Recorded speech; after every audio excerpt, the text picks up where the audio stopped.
Hello students, welcome to VC education. My name is Manish Jagate और हम बात कर रहे हैं ट्वेल्थ इकोनॉमिक्स में जो हमारा चैप्टर नंबर सेकंड है, दैट इज मनी। उसका लेक्चर नंबर थर्ड जो कि है functions of money. Functions of money. Last lecture में हमने देखा था कि मनी क्या होता है, बार्टर सिस्टम क्या होता है। देन उसके बाद हमने क्वालिटीज ऑफ मनी देखा, एक लेक्चर नंबर सेकंड। अब हम बात कर रहे हैं lecture number third, that is functions of money. ये जो फंक्शंस ऑफ मनी है, इसमें सबसे पहला फंक्शन तो बेटा प्राइमरी फंक्शन, सेकेंडरी फंक्शन और कॉन्टेंजेंट फंक्शन। प्राइमरी फंक्शन में दो फंक्शन आते हैं, एक होता है मीडियम ऑफ एक्सचेंज और मेजर ऑफ वैल्यू। पहले मैं आपको उन लैंग्वेज में समझा देता हूँ। मीडियम ऑफ एक्सचेंज मतलब क्या होता है बेटा कि with the help of money we can exchange the goods and service. हम कोई भी चीजें बाय कर सकते हैं और सेल कर सकते हैं। आज तबियत खराब है तो थोड़ा सा एडजस्ट कर लीजिएगा। तो मीडियम ऑफ एक्सचेंज जो है उसमें बताया कि कोई भी चीज हम बाय कर सकते हैं, सेल कर सकते हैं with the help of money only. Then measure of value और यूनिट्स ऑफ अकाउंट, हम किसी भी चीज को मेजर कर सकते हैं विद हेल्प ऑफ मनी। देखिए पहला फंक्शन दिया हमको प्राइमरी फंक्शन, उसमें पहला दिया medium of exchange. The most important function of money is to serve as a medium of exchange. ये जो मोस्ट इंपॉर्टेंट फंक्शन है हमारा मनी का, वो है medium of exchange. Any commodities can be purchase और सोल्ड फॉर मनी। हम पैसों से जो है किसी भी कमोडिटी को परचेज कर सकते हैं और सोल्ड कर सकते हैं, बेच सकते हैं। सेकंड हमारा मेजर ऑफ वैल्यू और यूनिट्स ऑफ अकाउंट।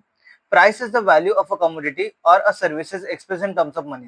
बेटा किसी भी प्रोडक्ट की जो प्राइस होती है वो हम मनी में ही कैलकुलेट करते हैं। Money enable to compare the prices of commodity. देखो मनी है इसीलिए हम जो है प्राइसेस को कंपेयर कर सकते हैं। इनेबल मतलब होता है हेल्प करना। मनी जो आपको हेल्प करता है प्राइस में कंपेयर करने के लिए। Different currencies are used to express the value of commodity and in a different countries. अलग अलग कंट्री में जो है अलग अलग इसकी करेंसी की वैल्यू होती है। एग्जाम्पल जैसे इंडिया में रुपी चलता है, यूएसए में डॉलर चलते हैं, यूके में पाउंड चलते हैं और जापान में येन चलता है। तो ये जो होते हैं इनकम और एक्सपेंडिचर, जो जितने भी काइंड के इनकम एक्सपेंडिचर है, एसेट्स है, लाइबिलिटीज है, वो सब कुछ हम क्या करते हैं, मनी में एक्सप्रेस करते हैं। इसलिए जो है हमारा पहला पॉइंट होता है medium of exchange, second major of value और यूनिट्स ऑफ अकाउंट। तब हम सेकंड बात करते हैं सेकंड फंक्शन में, सेकेंडरी फंक्शन। तो सेकेंडरी फंक्शन में पहला होता है बेटा standard of deferred payment, store of value, transfer of value.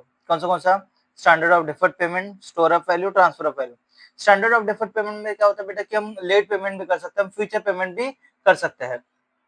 तो और स्टोर ऑफ वैल्यू में हम मनी को स्टोर करके रख सकते हैं। सिर्फ सेविंग करेंगे तो ये प्रेजेंट के वांट को पूरा करेगा, साथ साथ फ्यूचर के वांट को पूरा करने वाला है।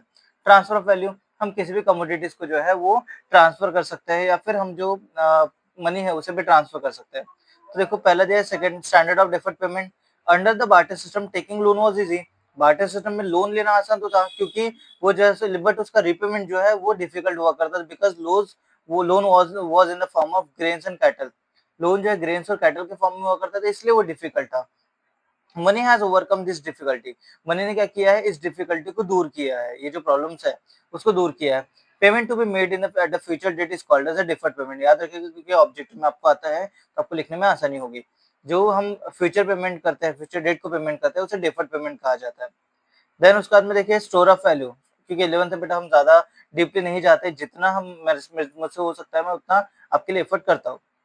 देखिए store of value, money act as a medium of value. Money जो है एक मीडियम ऑफ वैल्यू की तरह यूज या स्टोर ऑफ वैल्यू की तरह यूज होता है। Money not only satisfy the want in the present, ये सिर्फ प्रेजेंट के ही नहीं, but also makes the provision for the satisfaction of want in future. तब के जो फ्यूचर के जो वांट होते हैं, जैसे एग्जांपल किसी को गाड़ी लेना होता है तो पहले से ही जो है वो सेविंग करता है। तो मनी जो है आपकी प्रेजेंट और फ्यूचर दोनों की वांट को पूरा करता है। समझ में आया?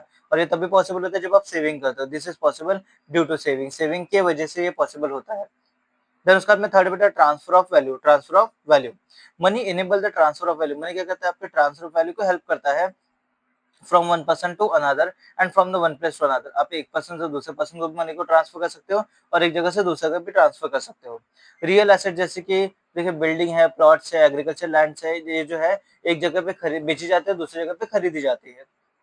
तो अब बात करते हैं कॉन्टीजेंट फंक्शन। तो बेटा अगर आपको ये चैनल अच्छा लगता है तो प्लीज ये चैनल को सब्सक्राइब कीजिएगा।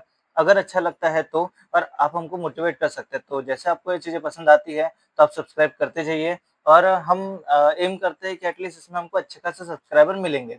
तो देखिए थर्ड हमारा फंक्शन है contingent function. According to professor Kinley, तो the modern period of money plays an important role in almost all the economic transition. सारे इकोनॉमिक ट्रांजिशन में इंपॉर्टेंट रोल प्ले करता है। इसमें सबसे पहला होता है हमारा मेजरमेंट ऑफ नेशनल इनकम। अगर हमारे नेशनल इनकम को मेजर करना तो उसके लिए मनी आपको हेल्प करेगा। बेसिस ऑफ क्रेडिट, अगर हमको कोई भी चीजें उधारी चाहिए या फिर क्रेडिट में अगर डील करनी है तो उसके लिए मनी आपको हेल्प करेगा। इम्पार्ट लिक्विडिटी टू वेल्थ, अगर आपको अपनी कैश को वेल्थ में कन्वर्ट करना है, जैसे वो कभी किसी को गाड़ी लेनी पड़ती है, मोबाइल लेते हैं, तो क्या कहते हैं कैश को जो एसेट में कन्वर्ट कर सकते हैं।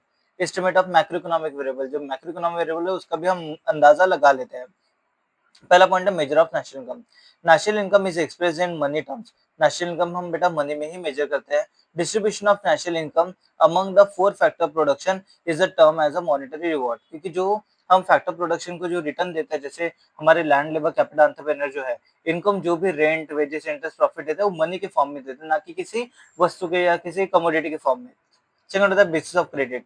Commercial bank create the credit money. Commercial bank क्या क्रिएट करता है बेटा? क्रेडिट मनी क्रिएट करता है on the basis of primary deposit. हम बैंक में पैसे डिपॉजिट करके आते हैं तो बैंक क्या करते हैं, उसे वो अपने पास न रखते हुए उसको उससे जो है वो उसको चैनलाइज करती है और किसी को अगर लोन की जरूरत है तो उनको दे देती है। देन उसके बाद में देखिए impart liquidity to wealth. Money is called as a most liquid asset. Money जो है बेटा मोस्ट लिक्विड एसेट होती है हमारे लिए। Money can be easily converted into asset and any asset can be converted into money. कोई भी हम एसेट जो है मनी में कन्वर्ट कर सकते हैं, मनी को एसेट में कन्वर्ट कर सकते हैं। Example, a person can purchase the gold and if he wants to he can sell it. अगर मान लो कि वो गोल्ड खरीदता है और वो चाहता है तो वो सेल भी कर सकता है और उससे कोई गवर्नमेंट बॉन्ड सिक्योरिटी या फिर कोई कार भी खरीद सकता है। फोर पॉइंट हमारा estimation of macro economic variable. ये जो हमारा मनी जो है वो आपको हेल्प करता है एस्टिमेट करने के लिए। मैक्रो इकोनॉमिक वेरिएबल जैसे कि ग्रॉस नेशनल प्रोडक्ट है, टोटल सेविंग्स है, total investment etcetera can be easily estimated in monetary term. हम मॉनेटरी टर्म में उसको क्या कर सकते हैं? एस्टिमेट कर सकते हैं। एस्टिमेट मतलब होता है बेटा अंदाजा लगाना या फिर फोरकास्टिंग करना। It also facilitate the government tax collection, preparation of budget. Tax को कलेक्ट करने के लिए गवर्नमेंट को हेल्प करता है। और बजट अगर बनाना होगा तो बजट मतलब क्या बेटा कि कितना रेवेन्यू मिलने वाला है, कितना एक्सपेंडिचर होने वाला है, उसका फाइनेंशियल स्टेटमेंट जो होता है उसे बजट कहते हैं। तो आज हमारा टॉपिक जो है ये जो सेकंड चैप्टर वो कंप्लीट हो जाता है। नेक्स्ट चैप्टर हम बात करेंगे पार्टीशन वैल्यू। ये वो भी बहुत अच्छा टॉपिक है बेटा, मैं सारी चीजें कवर करवा कर दूंगा, आपको लिखवा कर दूंगा सारी चीजें, तो आप अच्छे से उस पर फोकस कीजिएगा।